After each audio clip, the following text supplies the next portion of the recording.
focusing on the future of financial powerhouses. Today, we're diving into the questions surrounding Qonto, the European business finance solution. Does Qonto plan to go public? Qonto has become a true European fintech unicorn, largely due to its focus on serving SMEs and freelancers.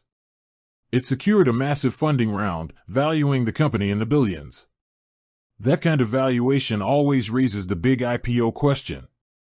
Currently, Qonto remains a privately held company. There are no short-term plans or imminent filings for a public listing.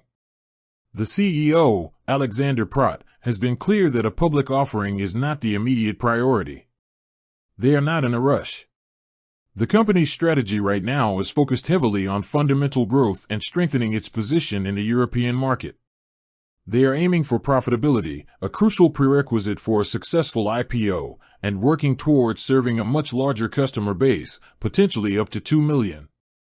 They've also been busy expanding their product suite, including applying for a full banking license to offer more services like long-term loans and savings.